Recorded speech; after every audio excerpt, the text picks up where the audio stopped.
नमो भगवते वासुदेवाय नमः। रमा एकादशी की आप सभी को हार्दिक शुभकामनाएं। आज हम इस वीडियो में सुनेंगे रमा एकादशी की व्रत कथा। रमा एकादशी के दिन भगवान विष्णु और माँ लक्ष्मी की पूजा की जाती है।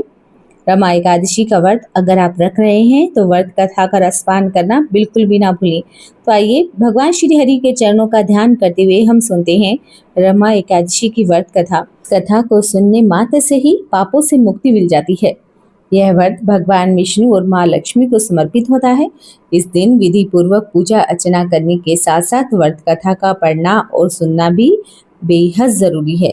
तो आइए भगवान श्री हरि के चरणों का ध्यान करते हुए हम सुनते हैं रमा एकादशी की व्रत। युधिष्ठिर ने पूछा कि हे जनार्दन, मुझ पर आपका स्नेह है, अतः आप कृपा करके मुझे बतलाइए कि कार्तिक मास के कृष्ण पक्ष में कौन सी एकादशी आती है। भगवान श्री कृष्ण कहने लगे कि हे राजन, कार्तिक मास के कृष्ण पक्ष में जो परम कल्याणकारी एकादशी आती है उसे रमा एकादशी के नाम से जाना जाता है। रमा परम उत्तम है। इस एकादशी को करने से बड़े बड़े पापों का नाश हो जाता है।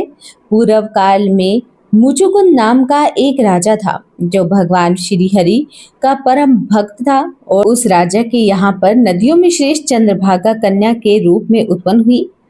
राजा ने चंद्रसेन कुमार शोभन के साथ अपनी कन्या का विवाह कर दिया। एक समय की बात है, शोभन अपने ससुराल आया।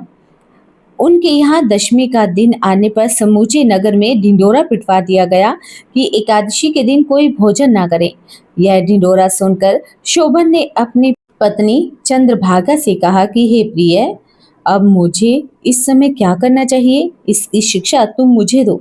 चंद्रभागा ने कहा कि मेरे पिता के घर पर तो एकादशी को कोई भोजन नहीं कर सकता।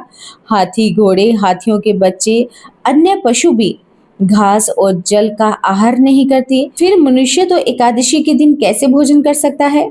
हे प्राणनाथ, यदि आप भोजन करेंगे तो आपकी बड़ी निंदा हो जाएगी। इस प्रकार मन में विचार करके अपने चित्त को दृढ़ कर लीजिए। शोभन ने कहा कि हे प्रिय, तुम्हारा कहना तो सत्य है और आज मैं उपवास भी अवश्य ही करूंगा। देव का जैसा विधान होगा वैसा ही ठीक होगा। भगवान श्री कृष्ण कहते हैं कि इस प्रकार दृढ़ निश्चय करके शोभन ने इस व्रत को नियम के अनुसार किया। से उसके शरीर में पीड़ा होने लगी। ऐसे में वो बड़ा दुखी हो गया। भूख की चिंता में पड़े पड़े सूर्यास्त हो गया। रात्रि का समय आ गया। जो हरि पूजा प्राण तथा प्रथा जागरण में अक्सर वैष्णव मनुष्यों का हर्ष बढ़ाने वाला था, लेकिन वही रात्रि शोभन के लिए अत्यंत दुखदायिनी भी थी। सूर्योदय होते होते उसके प्राण निकल गए। राजा मुचकुंद ने राजोचित काष्ठों से शोभन का दाह संस्कार करवाया। चंद्रभागा पति का परलौकिक कर्म करके अपने पिता के घर में ही रहने लगी।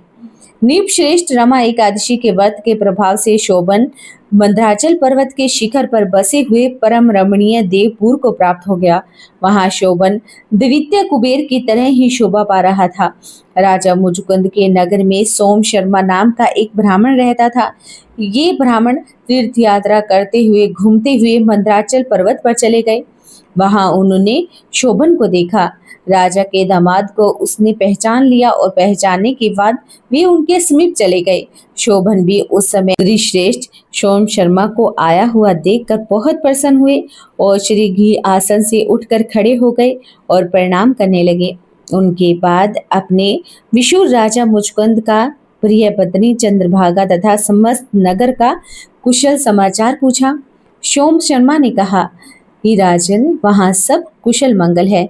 यह तो अद्भुत आश्चर्य की बात है कि ऐसा सुंदर और विचित्र नगर कहीं किसी ने देखा ना होगा। बताइए तो सही, तुम्हें इस नगर की प्राप्ति कैसे हुई। शोभन बोले कि कार्तिक मास के कृष्ण पक्ष में रमा एकादशी पड़ती है, उसका व्रत करने से मुझे ऐसे नगर की प्राप्ति हुई है। हे ब्राह्मण, मैंने श्रद्धाहीन होकर इस उत्तम व्रत का अनुष्ठान किया था। ऐसे में मेरा ऐसा मानना है कि यह नगर सदा स्थिर नहीं रहने वाला। आप मुचुकुंद की सुंदर कन्या चंद्रभागा से यह सारा वृत्तांत बताइएगा।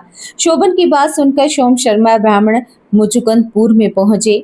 वहां चंद्रभागा के सामने उन्होंने सारा वृत्तांत कहा। सोम शर्मा ने कहा कि मैंने तुम्हारे पति को प्रत्यक्ष रूप से देखा है।